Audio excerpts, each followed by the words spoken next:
So, Sam, thank you so much for joining me to chat about your memoir, Waypoints. So, it's super interesting in that you've kind of combined hiking the West Highland Way with your journey into acting. So, to start with, I want to know, what is your relationship like now with pitching tents in the dark after a long hike? After drinking a couple of whiskeys. Yeah, I did on the first day. I hiked about 25 miles and made my way to the shore of Loch Lomond, and that was going to be my first night's pitch. But obviously it's Scotland. It was the night before Halloween, and the weather was typically Scottish and dreich. It had been raining non-stop. I quite happily pitched a tent in the dark.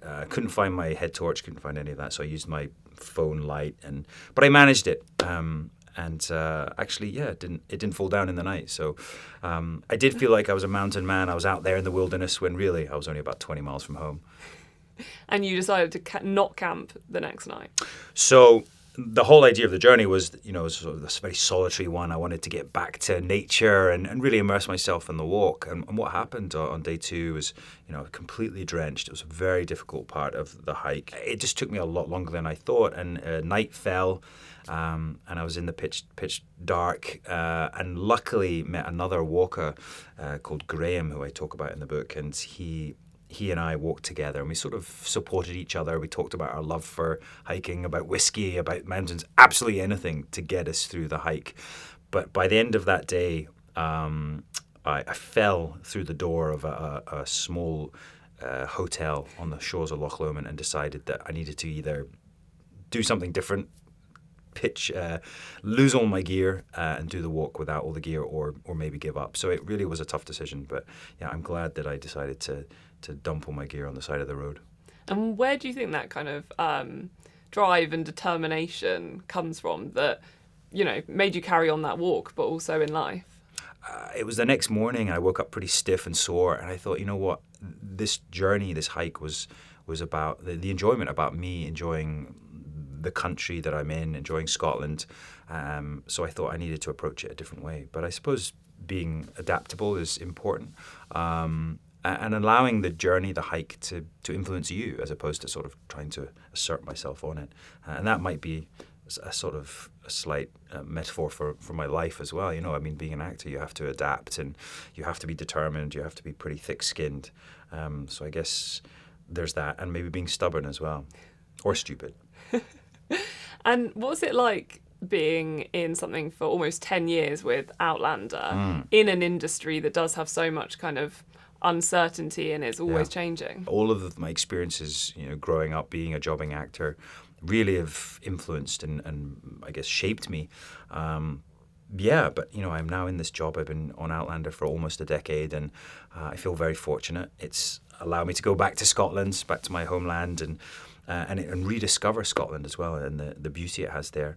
And obviously been a great journey playing Jamie Fraser as well. And has it sort of become a family on something, staying together for so long? Yeah, absolutely. I think we started 8 years ago, myself, my co-stars, especially my co-star Caitriona Balfe, who's a magnificent actress and a great friend now. She's almost like my sister, and we've grown up together. We've had all these amazing experiences, but all the cast, and crew as well. We're very, very close. It is like a big family, and it's created relationships that you never thought you would have. I have now this great relationship with Graham McTavish, who played my uncle in the show, and thankfully I killed him.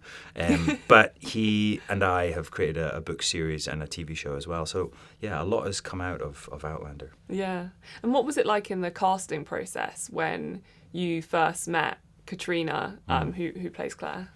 Yeah, it was I was very fortunate. For me, the casting process was pretty quick, and I was cast in this show that I didn't really know much about, and I was lucky to be part of the chemistry reads with other actresses, and they were looking for the actress to play Claire Beecham in the show, and they auditioned a lot of amazing actresses, and they still couldn't decide, and it was really close to us actually starting to shoot. I think 2 weeks out, they found Caitriona, and I remember her audition. It was she was brilliant. It was a very physical piece. It was an argument between Jamie Fraser and Claire, and I remember we actually got very physical with each other. And at some point, I think I had her in a bear hug, and I could see how extremely angry she was with me.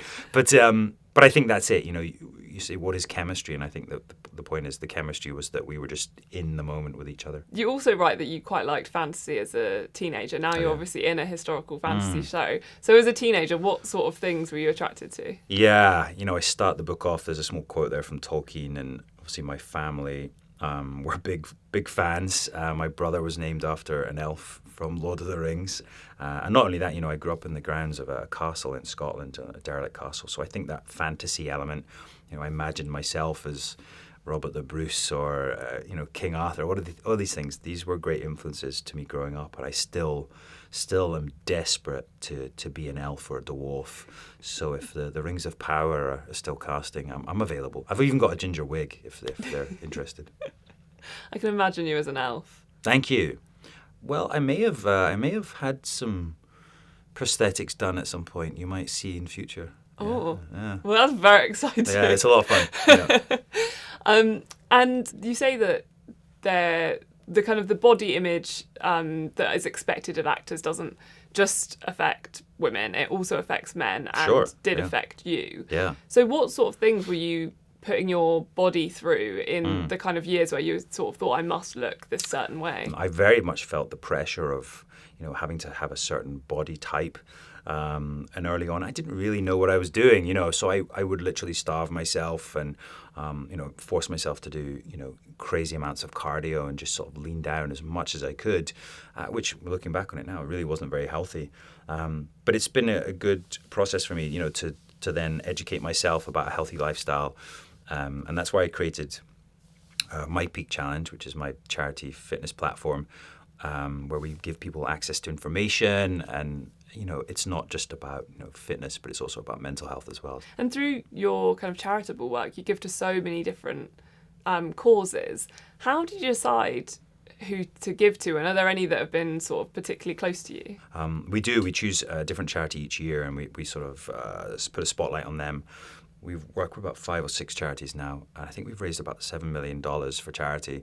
From the very beginning, I supported Blood Cancer UK, and I haven't been affected by blood cancer, but cancer in all forms, and it's definitely hit my family pretty hard. And most recently, MND, a motor neuron disease, a member of our family, sadly was affected by this. So it's I would love to support them, and there are just so many, as you say. So it would be great to be able to do more. Yeah.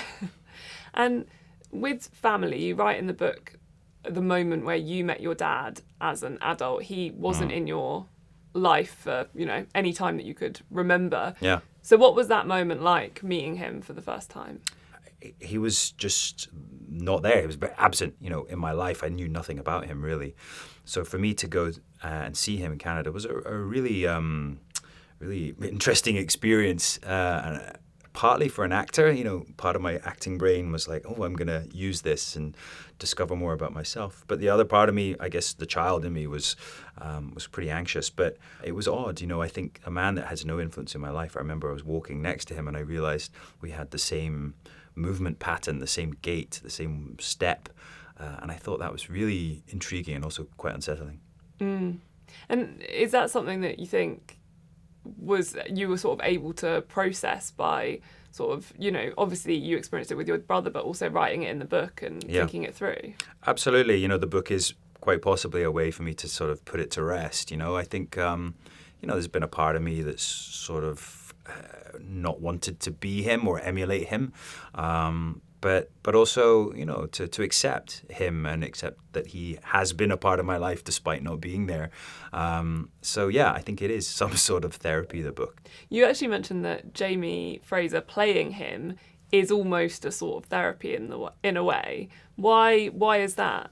Well, it's very interesting at the moment because, this character, Jamie Fraser, has a son that he cannot be a father to, and there's this sort of unrequited love there where he's unable to father him and be close to him. So that is in a sort of mixed or reversed role there. But Jamie has been through so much, and I think as an actor, you know, any role is kind of interesting because you have to put yourself into it even a little bit. And I think, you know, acting is maybe possibly slightly therapy. You know, you get to live all of these dark or crazy emotions, and then you get to go home at night and curl up in your own bed. So it's a pretty amazing job. Yeah.